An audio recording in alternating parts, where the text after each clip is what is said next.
अष्टावक्र गीता उपदेश संख्या AG 27। अष्टावक्र तुम्हें ऐसी अवस्था को 24 घंटे जीने का सूत्र दे रहे हैं, लेकिन मन कहेगा यह सब तो ठीक है, पर घर कैसे चलेगा, काम कैसे होगा। यह मन का सबसे बड़ा धोखा है। अष्टावक्र तुम्हें कर्म छोड़ने को नहीं कह रहे। जनक ने राजपाट नहीं छोड़ा था, वह तुम्हें कर्ता का भाव छोड़ने को कह रहे हैं। जब तुम होने की अवस्था से काम करते हो तो तुम्हारा काम एक बोझ नहीं, एक उत्सव बन जाता है। तुम काम करते हो क्योंकि तुम्हें उसमें आनंद आता है, इसीलिए नहीं कि तुम्हें उसे कुछ साबित करना है।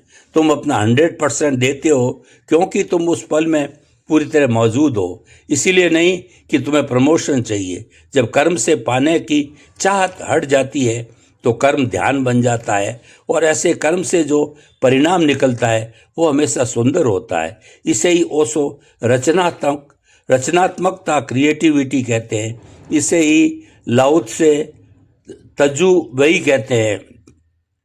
बिना किए करना, एक्शन थ्रू नॉन एक्शन।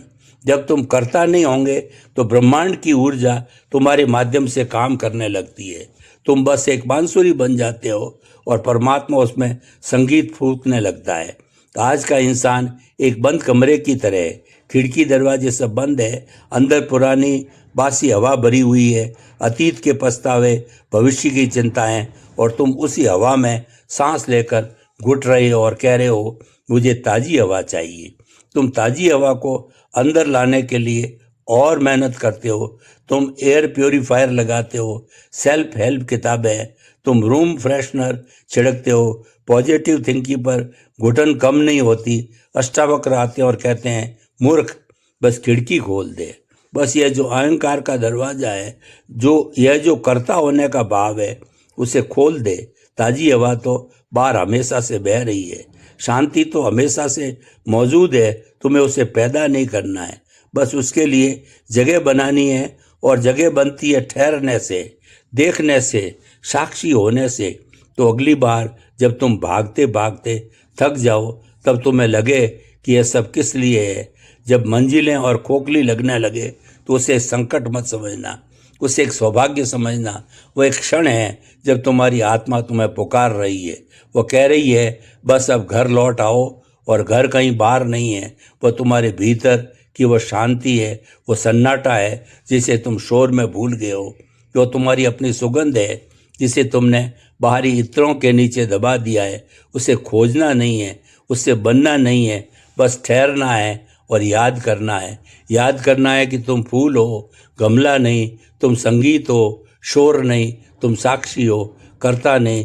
जिस पल यह याद गहरी हो जाएगी उसी पल जिंदगी एक दौड़ से बदलकर एक नृत्य बन जाएगी। एक ऐसा नृत्य जिसमें कोई मंजिल नहीं है, बस हर कदम में आनंद है, वही मुक्ति है। यही अभी पार्ट 2 विरक्ति का असली मतलब, बिना अधिकार के प्रेम, द आर्ट ऑफ डिटैचमेंट।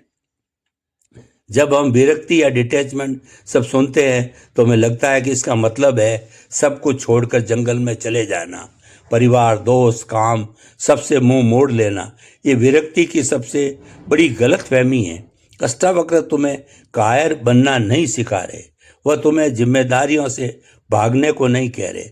जनक राजा थे, उन्होंने अपना राजपाट नहीं छोड़ा, अपना परिवार नहीं छोड़ा, तो फिर वो विरक्त कैसे हुए। अष्टावक्र की विरक्ति का मतलब है आसक्ति का अंत, मोह का अंत। It is not in difference, it is intelligence, love without ownership. यह बिना अधिकार जताए प्रेम करने की कला है। समझो इसे गहराई से, क्योंकि यह तुम्हारी जिंदगी की 90% समस्याओं का हल है। तुम्हारा दुख क्या है? तुम्हारा दुख यह नहीं कि कोई तुम्हें छोड़कर चला गया। तुम्हारा दुख यह नहीं कि तुम मानते थे कि वह तुम्हारा था। तुम्हारा दुख यह नहीं कि तुम्हारा पैसा डूब गया। तुम्हारा दुख यह नहीं कि तुम मानते थे कि वो पैसा तुम्हारा था। तुम्हारा दुख यह नहीं कि किसी ने तुम्हारी बेइज्जती कर दी। तुम्हारा दुख यह है कि भीतरी एक इमेज है जिसे तुम अपना मानते हो और उस पर चोट लगी है। यह मेरा और मैं, यही आसक्ति, यही मोह है। अष्टावक्र कहते हैं जो दिख रहा है वो मैं नहीं।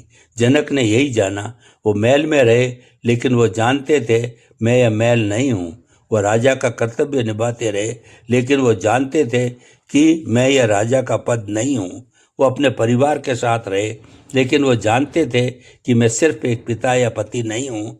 वह शरीर में रहे, लेकिन वो जानते थे कि मैं शरीर नहीं हूँ।